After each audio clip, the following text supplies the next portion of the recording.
All right, so shallowing the club, and by shallowing, I mean getting this club in this kind of flatter position here. Some people would call it in the slot. Some people would call it, you know, kind of shallow or laid off. If that's so good, then why do we see a lot of great players throughout history? Players like Jack Nicklaus, who were a little bit across the line at the top of the backswing. So at the end of the backswing, you'll see their club, instead of pointing to the target, it's going to be pointing a little bit to the right of the target. Players like Greg Norman also did this. Even if you go back and look at Tiger Woods from the late 90s, you'll see before he made some of his swing changes, that club pointing a little bit across the line. Some of those players like Fred Couples, not only going a little across the line, but actually going a little past parallel. Why do you see so many really good players with their club pointing that way at the top of the backswing if this shallow position or getting in the slot is so good? Shouldn't their club at the top of the backswing be pointing more on plane or even a little bit laid off? Wouldn't that make more sense? Well, that's a post that I saw recently from a fellow golf instructor, and it kind of got me on this idea of explaining when is the proper time to shallow, how much should we do, what's the easiest way to go about it, and how do we know if we're doing it right? I'm going to cover all that in this video. Now, I have got tons of great videos coming out for you this year, and I don't want you to miss out. Be sure to hit that subscribe button so you'll be notified when our latest videos are released. Also, click that like button, that really helps us out, and post your comment below. I'd love to hear from you. All right, so here's the #1 difference. When we're talking about shallowing out this club, we're talking about the downswing, not the backswing or the top of the swing. It's actually completely fine to have a little bit of a more upright backswing. You don't have to have this club going shallow in the backswing. And it's completely fine to have that club a little bit across the line at the top, or even a lot of bit across the line at the top, as long as you give yourself time to shallow that as you start the downswing. And here's exactly what shallow means. And I have a great, very easy way for you to test this with your own swing that I'm going to talk about later in this video. But here's exactly what I mean when I'm talking about shallowing in the golf swing. So if I make this swing, as soon as I start my downswing, I'm looking at the path that my hands are taking. So this angle that my hands are moving as I'm making the downswing.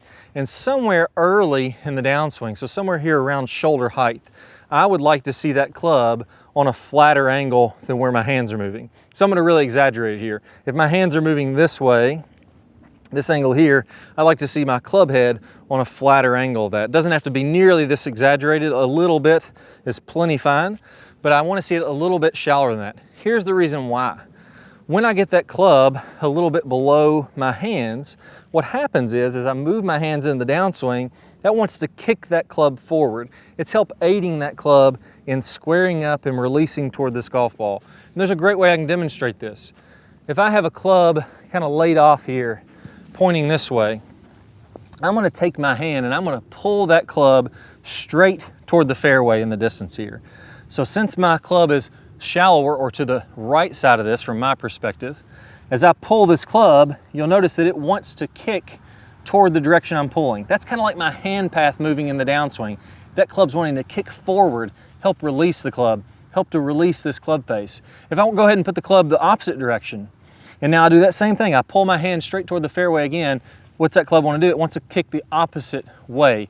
So it's going to want to move more this way if my club is pointing more this way. So let's take that into the downswing now. If I go to the start of the downswing, my hands are moving this way, my club is shallower, what wants to happen to that club? It wants to square up. It wants to release the face. It wants to make it easier to get in the slot and hit the draw like a lot of players want to hit. Now let's do the opposite. Let's imagine that my hands are moving the exact same direction, but now that club is steeper.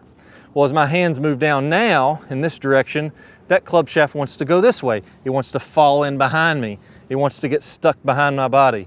It wants to make me hit that 50 or 60 yard block out to the right, what would be in the water on this hole. It makes things more difficult. It makes it easier to hit that slice, which is what a lot of players don't particularly want to do. So that's the reason for shallowing. It's not a backswing move. It's not a top of the swing move. It's an early in the downswing. So I like to look at it when my hands are about shoulder height here. I want to see that club shallower than what my hands are doing. That means it's going to aid in releasing this golf club. Now I'm going to give you a surefire way to figure out if you're doing this correctly or not. What we're going to do is you want to set up your camera. Have just your cell phone is completely fine. Have somebody take video for you. And I want to imagine, or I want to actually draw a line on there when I'm editing this, but I'm going to line up to where I'm going to hit it. and I'm going to draw a line from the hosel of my club up through my elbow, my right elbow at address. And what I'm going to do is I'm going to set my camera up kind of on that line. So I want the person videotaping my swing to have the camera about waist high and pointing down my toes. So it would basically be shooting directly through that red line toward the target. That's how we'd set it up. So basically waist high with the camera, pointing down your toes and toward the target. So if I'm splitting those two big trees out in the distance, I'd be pointing my camera down my toes and toward those two trees that I'm trying to split. That's how I'd line up my camera. Now, if you do this, that's going to put your camera on the same plane that we're trying to visualize here. And if you're shallow, what will be happening is the club head will get below this red line. If I'm steep in the early downswing, this club head will be above that red line. If you're above that red line, typically what's going to end up happening is that club's going to want to do this later in the downswing. It's going to get stuck in behind you. If you're below that red line, the club's going to want to do this in the downswing, kick out in front and release to help aid you in hitting that draw. So let's go ahead and give one a whirl here. I'm going to set up. You'll see how that red line's going through the hosel of my club, up through my right elbow, and now I'm in a good position to where I can hit a nice solid draw.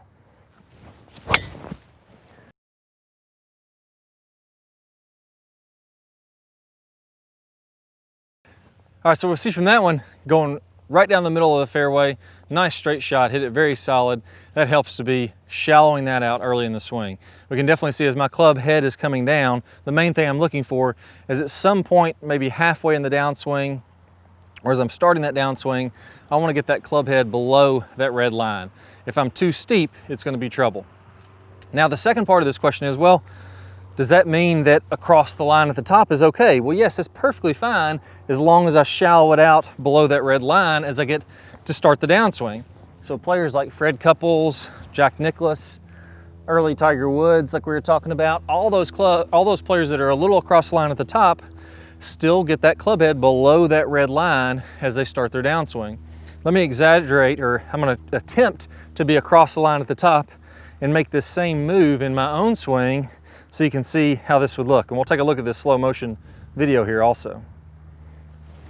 All right, so another one, right down the left center of the fairway, pretty daggone straight. And I was across the line. We'll see from that slow motion that even though I was across, I still shallowed that club out. And then finally, if I'm laid off at the top of the swing, that's completely fine too. The goal is to get that club at the start of the downswing working in the correct position in relationship to my hands. I can do that from a shallow position too. Typically I don't have a very shallow swing, or I'm not very laid off at the top, but I'll give it a whirl, see if I can do my best here. There we go, that felt really weird to me. Probably not my best swing because it felt it felt a little odd to me, but I can still hit the ball pretty well going from that position.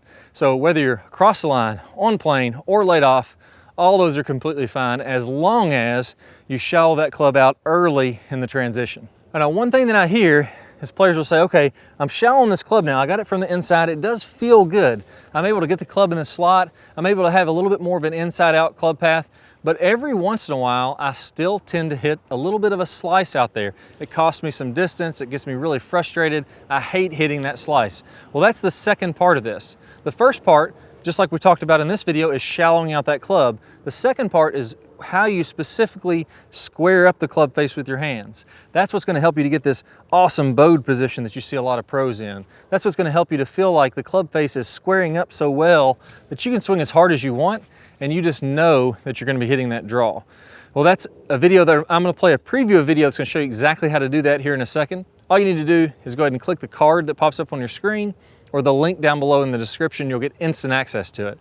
Once you figure out this wrist move and pair it up with your shallow, that's the ultimate 1-2 punch. You're going to feel like you're in the slot and you can get that nice power draw all day long. Let's go ahead and get started. Good player problems. We're going to talk about shallowing that club shaft out as we're starting down, as we're doing this rotating of the face that we worked on in the last video. As we start this downswing, what you'll see with basically all of the top players is instead of coming kind of over the top and letting the hands come out away from their body, letting the club come out away from their body, again coming down steep into the ball and then having to open up, kind of fillet open the face and add loft to it, the flattening of the shaft should happen as soon as we start down. So as we start this downswing, what we want to have happening here, you can imagine that if I draw a line from the hosel of my club up through my right elbow, that's my swing plane line, my elbow plane. As I go to the top of the swing, I'm going to be slightly above that. And then as I start down, I want my hands to start to shallow out. I want the club to shallow out inside of this elbow plane. And at the same time, I'm going to be